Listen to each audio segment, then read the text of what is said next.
आपको सीधा लिए चलते हैं रामनगर, जहां पुष्कर सिंह धामी इस वक्त मौजूद हैं। सर्वोदय 2024 कार्यक्रम में सीएम धामी ने शिरकत की है। क्या कुछ कह रहे हैं, सुन लेते हैं। विशिष्ट कार्यक्रम में आप सबके बीच में आकर मुझे अत्यंत हर्ष और गौरव की अनुभूति हो रही है, क्योंकि भाइयों बहनों, आप सभी को देखकर मैं सच बताऊं तो मुझे भी अपने छात्र जीवन की याद आ रही है। मेरे को वो दिन स्मरण में आ रहे हैं जब मैं भी आपकी तरह एक छात्र था, और उस समय किस प्रकार की कल्पनाएं मन में होती हैं, किस प्रकार जीवन के सपने होते हैं।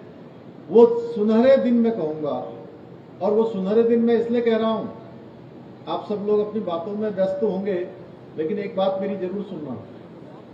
वो मैं जो आपसे कहना चाहता हूं, मैंने कहा कि मुझे अपने सुनहरे दिन मुझे याद आ रहे हैं। वो सुनहरे दिन मैं इसलिए कह रहा हूं कि वो सुनहरे दिन जिन दिनों में हम सब लोग छात्र और छात्रा के रूप में महाविद्यालय में, पीजी कॉलेज में या विश्वविद्यालय में पढ़ते हैं, या हम विद्यालय में पढ़ते हैं, ये दिन हमारे जीवन में कभी फिर दोबारा लौट कर नहीं आते हैं। क्योंकि एक समय है, ये बीत जाता है, और बीत जाने के बाद जिसको हम बहुमूल्य और अमूल्य समय कहते हैं, जैसे अगर मैं आज कहूं तो आज का ये 3 अगस्त, 3 है ना, मैं कई बार तारीख भी जो है स्मरण में नहीं रख पाता। मैं सच बताऊं तो मुझे पता ही नहीं लगता कि किस दिन शनिवार है, किस दिन रविवार है, और किस दिन जो है सोमवार आ गया। क्योंकि लगातार वही दिन, जैसे मैं किसी दिन अपने अधिकारी गणों को या किसी को फोन करता हूं और मैं साथ में ये पूछ लेता हूं कि अच्छा अभी तो आप ऑफिस में होंगे, तब वो उधर से कहते हैं कि नहीं आज तो संडे है या आज तो सैटरडे है। तब मुझे पता लगता है कि संडे सैटरडे है, क्योंकि हमने अपने कैलेंडर में 7 दिन एक समान बनाए हुए हैं। तो मैं आप सब लोगों से बात इसलिए कह रहा हूं कि ये जो कालखंड है, ये पढ़ने का, ये अध्ययन करने का, ये कालखंड हम सबके जीवन में विद्यार्थीपन वापस नहीं आता है। इसलिए मैंने आपसे बात करी। मुझे बताया गया कि कुमाऊं विश्वविद्यालय का छात्र संघ महासंघ 19 विद्यालयों के छात्र संघ से मिलकर बना हुआ एक संगठन है, और इस संगठन शक्ति का एहसास मुझे आज आप सभी की जो ऊर्जा है, यहां पर जितनी भी संख्या है, जब से मैं यहां सब पर पहुंचा हूं, तब से आप सबको देखकर, आप सबकी ऊर्जा को, आप सबके उत्साह को देखकर यह एहसास हो रहा है कि वास्तव में संगठन में कितनी बड़ी शक्ति है। भाइयों बहनों, कुमाऊं विश्वविद्यालय न केवल शिक्षा के लिए, बल्कि सांस्कृतिक, सामाजिक और नैतिक मूल्यों के संवर्धन के लिए एक महत्वपूर्ण केंद्र के रूप में जाना जाता है।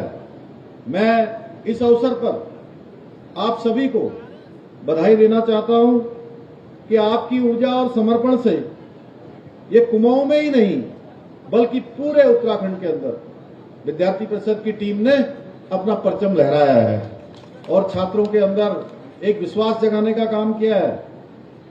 भाइयों बहनों, आप हमारे देश का भविष्य हैं। मैं अपने इन युवा कर्णधार भाइयों बहनों से ये कहना चाहता हूं कि आपके कंधों पर हमारी आने वाली पीढ़ियों का भविष्य निर्भर करता है। आप किस दिशा में काम करने वाले हैं, आप किस प्रकार देश निर्माण में अपना योगदान देने वाले हैं। आप छात्र संघ कार्यकर्ता के रूप में, एक विद्यार्थी के रूप में, एक छात्र एवं छात्रा के रूप में, देश की युवा पीढ़ी के रूप में भी, और अमृतकाल की एक युवा पीढ़ी का प्रतिनिधित्व भी आप सब करते हैं। यह अमृतकाल है जो विकसित भारत का संकल्प लेकर आज देश हमारे प्रधानमंत्री आदरणीय मोदी जी के नेतृत्व में तेजी से आगे बढ़ रहा है। यह आने वाली अमृत पीढ़ी 25 वर्षों में देश को एक नई ऊंचाई पर ले जाएगी और भारत को आत्मनिर्भर और विकसित राष्ट्र बनाएगी। दुनिया का सिरमौर भारत बनाने का काम अगर किसी के कंधों पर है तो आप सबके कंधों पर है, हमारे नौजवानों के कंधों पर है। साथियों, छात्र राजनीति का यह दौर हमारे लिए बहुत ही महत्वपूर्ण पहलू है हमारे जीवन का।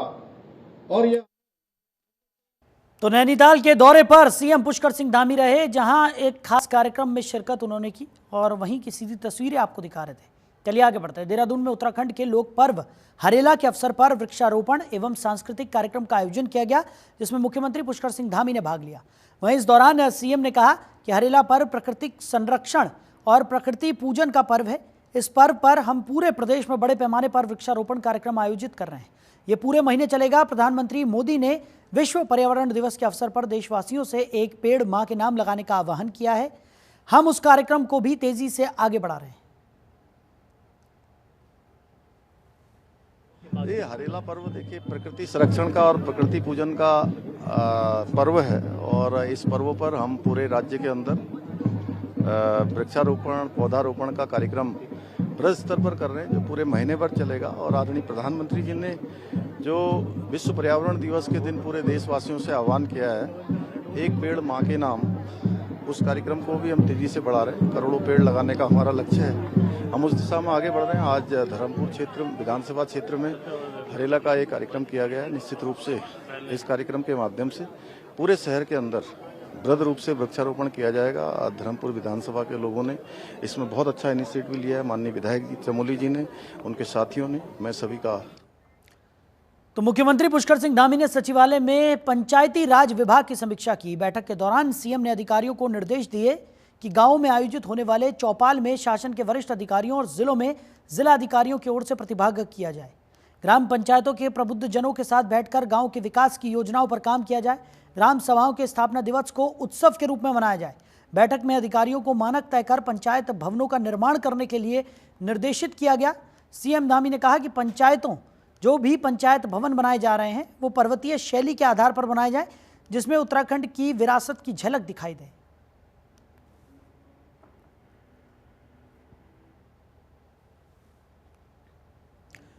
उधर उत्तराखंड विधानसभा का मानसून सत्र 21 से शुरू होकर 23 अगस्त तक होगा। सत्र गैरसैंण की भरारीसैंण विधानसभा में आयोजित किया जाएगा। शासन ने इसका आदेश जारी कर दिया है। विधानसभा मानसून सत्र आहूत किए जाने को लेकर 18 जुलाई को हुई कैबिनेट बैठक के दौरान चर्चा की गई थी। कैबिनेट की बैठक में सत्र का समय और स्थान तय करने के लिए मुख्यमंत्री पुष्कर सिंह धामी को अधिकृत किया गया था।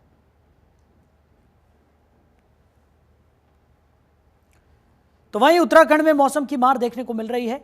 यहां बारिश ने कहर मचा दिया है।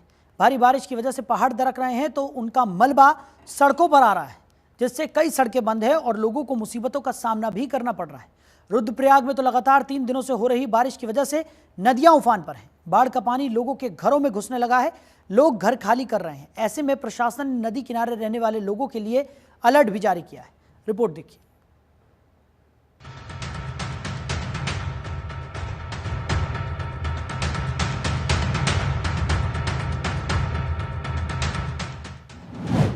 उत्तराखंड में मौसम की मार,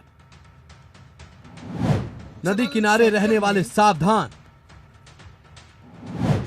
दरक रहे पहाड़, उफान पर नदियां। पूरे देश में मूसलाधार बारिश का दौर लगातार जारी है। कई राज्यों में यह बारिश तबाही लेकर आई है। उत्तराखंड में भी पहाड़ दरक रहे हैं। बादल फटने से भारी नुकसान हो रहा है। इस बीच केदारनाथ धाम पहुंचे श्रद्धालुओं को भी काफी परेशानियों का सामना करना पड़ रहा है। अब ऐसे में प्रशासन की ओर से फंसे लोगों तक राहत पहुंचाने की कोशिश लगातार जारी है। इस बीच उत्तराखंड पुलिस मुख्यालय ने बताया कि केदारनाथ में बीते दिन हुई भारी बारिश के कारण कई रास्ते ब्लॉक हो चुके हैं। कई रास्ते बुरी तरीके से क्षतिग्रस्त हुए। विभिन्न जगहों पर फंसे तीर्थयात्रियों और स्थानीय लोगों को सुरक्षित रेस्क्यू करने के लिए जिला प्रशासन और पुलिस समेत अन्य सुरक्षा बल लगातार जुटे हुए हैं। हर स्तर पर सभी लोगों के सुरक्षित रेस्क्यू करने के प्रयास लगातार जारी है। बचाव कार्यों में तेजी लाने के लिए वायुसेना के चिनूक और साथ ही MI-17 विमान से यात्रियों को एयरलिफ्ट किया गया है। तो वहीं मैनुअल रेस्क्यू भी लगातार जारी है। उत्तराखंड में हो रहे इस आपदा को लेकर मुख्यमंत्री पुष्कर सिंह धामी ने वर्चुअली बैठक भी की है। राहत बचाव कार्यों की समीक्षा बैठक में मुख्यमंत्री पुष्कर सिंह धामी ने अधिकारियों को जरूरी दिशा निर्देश भी दिए हैं। मुख्यमंत्री पुष्कर सिंह धामी ने इन स्थितियों को लेकर गहरी चिंता व्यक्त की है। मुख्यमंत्री पुष्कर सिंह धामी ने बाढ़ में जान गंवाने वाले लोगों के परिजनों को हर संभव मदद पहुंचाने के निर्देश दिए। इसके साथ ही जिनके घर इस आपदा में क्षतिग्रस्त हुए हैं उनके पुनर्निर्माण के भी अधिकारियों को आदेश दे दिए गए। आपदा में देखिए, चूंकि सड़क का नुकसान हुआ है और जो यात्री हमारे फंसे हुए थे उन सभी यात्रियों को निकालने का काम चल रहा है। लगभग 7,000 से भी ज़्यादा लोगों को कल तक रेस्क्यू किया जा चुका है और जो भी लोग हैं उनको सभी को सुरक्षित स्थानों पर निकाल रहे हैं, क्योंकि बड़ी संख्या नहीं है और रास्तों बनाने का काम भी तेज गति से चल रहा है। जो भी संपत्तियां हमारी नुकसान हुई हैं वहाँ पर जो भी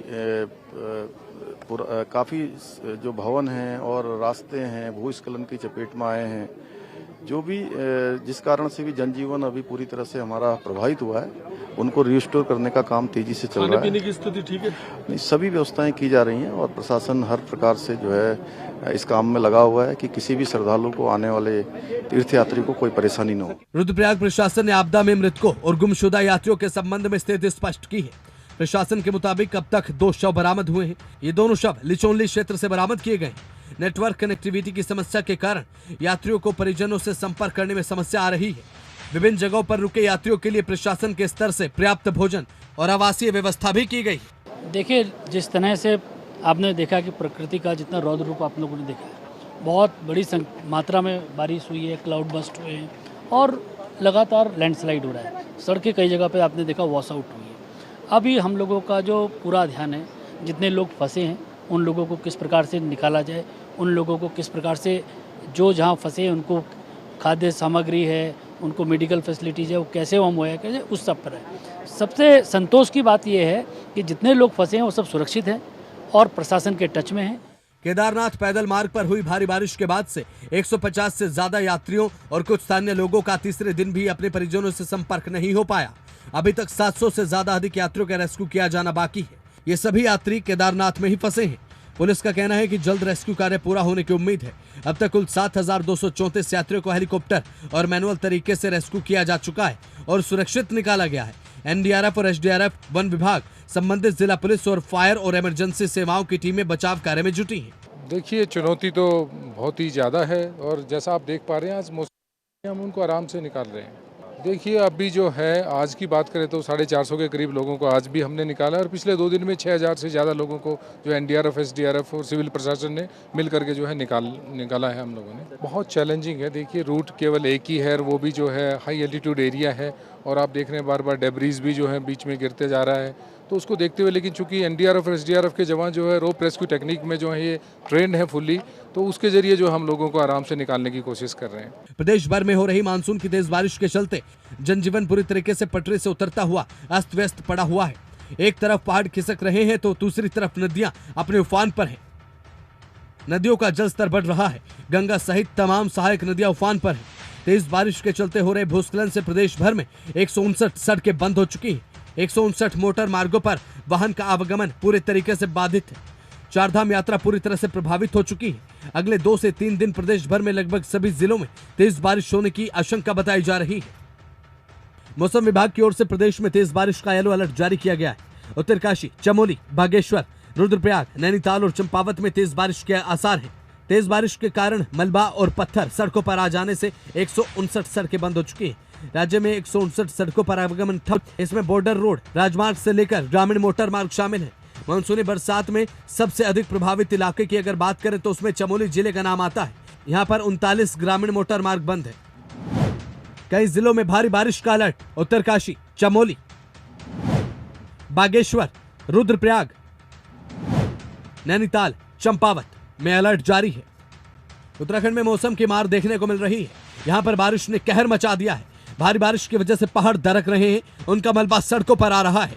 इसके चलते कई सड़कें बंद हो चुकी हैं। लोगों को मुसीबतों का सामना लगातार करना पड़ रहा है। रुद्रप्रयाग में तो लगातार 3 दिन से बारिश का कहर देखने को मिल रहा है। नतीजन नदियां अपना रौद्र रूप दिखा रही हैं। बाढ़ का पानी लोगों के घरों में घुसने लगा है। अब धीरे धीरे लोग पलायन कर रहे हैं। तो वहीं पिथौरागढ़ में गोरी नदी का जलस्तर इस कदर बढ़ा है कि वह चेतावनी के स्तर तक जा पहुंची है। ऐसे में प्रशासन ने नदी किनारे रहने वाले लोगों के लिए अलर्ट जारी कर दिया है। ब्यूरो रिपोर्ट, जनतंत्र टीवी।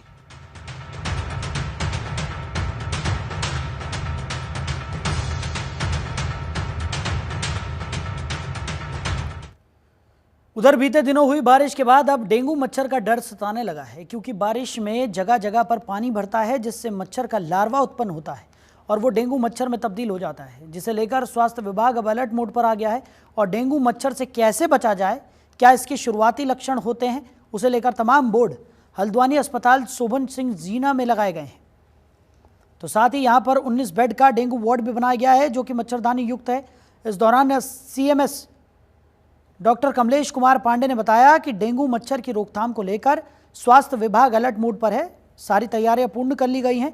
वहीं बात करें तो गली मोहल्ले में फॉगिंग भी शुरू कर दी गई है, जिससे मच्छर उत्पन्न ही ना हो।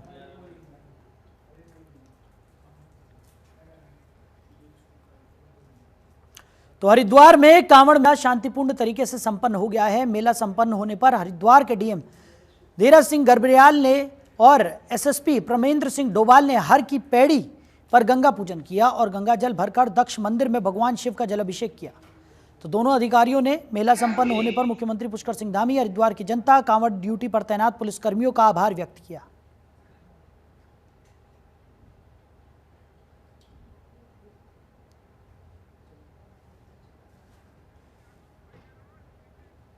अंतिम दिन है हमारे कांवड़ यात्रा का, और इसमें जलाभिषेक के साथ ही आज कांवड़ यात्रा का भी समापन हो जाएगा। तो जैसे कि प्रथा रही है, उसमें कप्तान साहब, हम और पूरी टीम जिन्होंने इस पूरी यात्रा में टीम ने जो काम किया है, जिस मनोयोग के साथ काम किया है, ब्रह्मकुंड से गंगा जल लेके हम लोग दक्ष मंदिर आते हैं और जलाभिषेक करते हैं। तो आज इसी उद्देश्य से हम लोग यहाँ पे आए और माँ गंगा से प्रार्थना करते हैं, भगवान शिव जी से प्रार्थना करते हैं कि जितने भी श्रद्धालु हमारे आज यहाँ पे कांवड़ यात्रा के लिए आए थे, लगभग 4.25 करोड़ के करीब कांवड़ यात्री हमारे आए थे, उनकी मनोकामना पूर्ण। समस्त पुलिस प्रशासन की ओर से आप सभी लोगों का बहुत बहुत धन्यवाद कहूँगा कि इस मेले में चुनौतियाँ बहुत बड़ी थी और पर निर्बाध रूप से पिछले 13-14 दिन से मेला बहुत अच्छे तरीके से संपन्न हुआ है। इसमें मैं माननीय मुख्यमंत्री जी का, उनको उत्साहवर्धन हेतु वो स्वयं यहाँ पर आए थे। मैं माननीय DGP साहब का, उनके द्वारा हमें प्रॉपर फोर्स दिया गया, जो हमें आवश्यकताएं थी, जो लॉजिस्टिक हमें चाहिए था वो पूरा दिया गया। मैं यहाँ के समस्त जो शहरवासी हैं हरिद्वार के, उनका भी धन्यवाद दूंगा कि जो ट्रैफिक प्लान हम लोगों ने लागू किया उसमें उनका सहयोग पूर्ण रहा। मैं आप लोगों का, समस्त प्रिंट मीडिया और हमारे सोशल मीडिया और आप सभी लोगों का भी धन्यवाद दूंगा कि आप लोगों ने बहुत ही प्रमुखता से चीज़ों को रखा और बहुत अच्छे से हमें सपोर्ट किया। साथ में मैं जितने करोड़ों करोड़ यहाँ पर करीब 4.5 करोड़ के आसपास, 4.25 से 4.5 करोड़ के आसपास यहाँ पर हमारे जितने भी दर्शनार्थी आए, माँ गंगा से आशीर्वाद लेके यहाँ से गंगा जल उठा। वहीं हरिद्वार में कांवड़ मेले के संपन्न होने के बाद से अब नगर निगम ने सफाई अभियान युद्ध स्तर पर शुरू कर दिया है। शहर को 7 जोन में बांटकर 1000 सफाई कर्मियों की तैनाती की गई है। 24 घंटे के अंदर हर की पौड़ी, पंतदीप और चमगादड़ टापू और आसपास के क्षेत्रों को साफ करने के निर्देश दे दिए गए हैं। यह अभियान देर शाम से चलाया जा रहा है। नगर आयुक्त वरुण चौधरी ने इसके निर्देश दे दिए।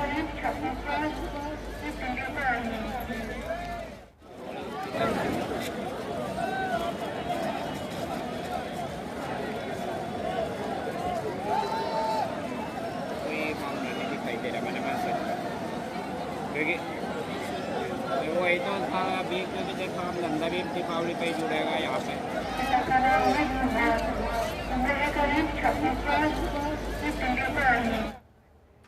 उधर हल्द्वानी में एक ऑटो चालक की तरफ से नाबालिग के साथ किए गए दुष्कर्म का मामला शांत होता नहीं दिखाई दे रहा है। लोगों में इसको लेकर भारी रोष दिखाई दे रहा है।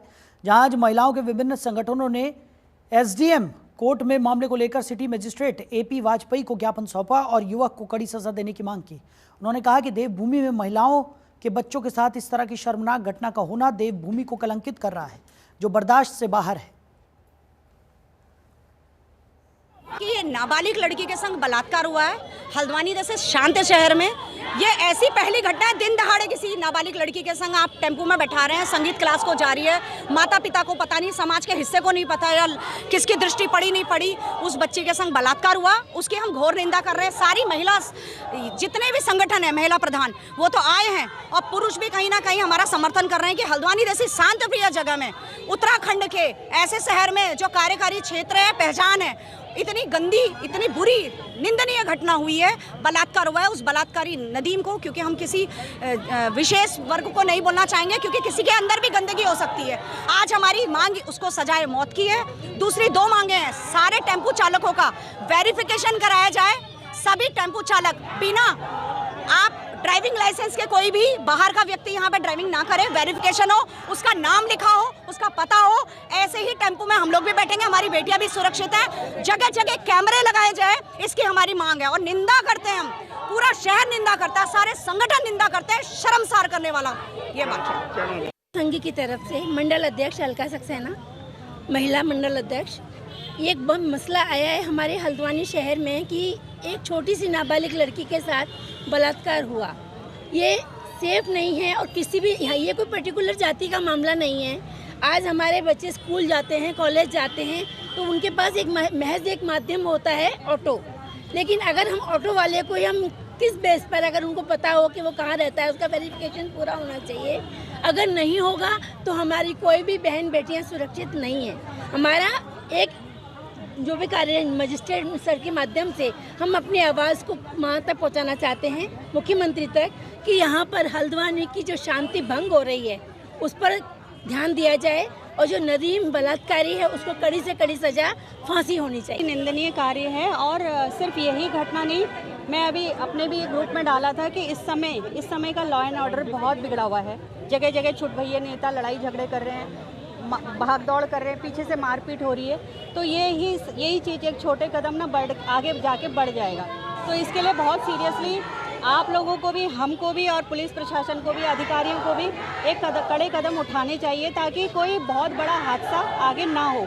ये एक बहुत बड़ी बात है कि विक्षिप्त लड़की के साथ में ऐसा हो गया है और इस चीज़ को रोकथाम के लिए करना तो चाहिए, कुछ ना कुछ कड़े कदम उठाने चाहिए। तमाम जो ऑर्गेनाइजेशन है फिर भी सामने नहीं है। हाँ, अब ये तो मुझे आपसे पता चल रहा है, बजट आ रहा होगा, ज़रूर आ रहा होगा।